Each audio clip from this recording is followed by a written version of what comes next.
டேய் மச்சி, என்னடா பண்ணுற? மச்சி, நான் பார்க்கில் சைக்கிள் ஓட்டிகிட்டு இருக்கேன்டா. நீ என்னடா பண்ணுற? டேய் மச்சி, நான் வீட்டில் இருக்கேன்டா மச்சி. சரி சொல்லு மச்சி, என்ன விஷயம்? மச்சி, ஒன்றுமில்ல மச்சி, எனக்கு அர்ஜென்ட்டாக பணம் தேவைப்படுதுடா. எவ்வளோ மச்சி? மச்சி, கம்மி தான்டா, 50,000 ரூபாய் தேவைப்படுது மச்சி. என்னது, 50,000மா? என்ன மச்சி சொல்கிற? அவ்வளோ பணத்துக்கு நான் எங்கடா போவேன்? நானே எங்கள் அப்பா 10 ரூபாய் கொடுப்பாரு, அதை வச்சுட்டு ஒரு நாளை ஓட்டணும். டே மச்சி, ப்ளீஸ்டா, யார்கிட்டனா வாங்கியாவது தாடா மச்சி. உன் ஃபோன் கால் ஹிஸ்ட்ரியில் யார்கிட்டனா ஃபோன் பண்ணி கேளுடா. டே மச்சி, என் ஃபோன் கால் ஹிஸ்ட்ரியில் இருக்கிற எல்லார்கிட்டையும் கடன் வாங்கிட்டேன்டா மச்சி.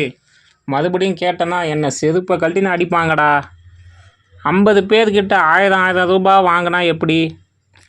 அதை விட இதை கேளு, 50,000 பேர்கிட்ட ஒரு ரூபாயா வாங்கினா? மச்சி, அதுக்கு பேர் தான்டா பிச்சை. ஓ, இதுக்கு பேர் தான் பிச்சையா? மச்சி, அடிக்கடி சொல்கிறா, இல்லைனா நானே என்னை மறந்து பிச்சை எடுக்க ஆரம்பிச்சிடுவேன்னு போல இருக்கு. பணம் அந்தளவு டைட்டாக இருக்குது.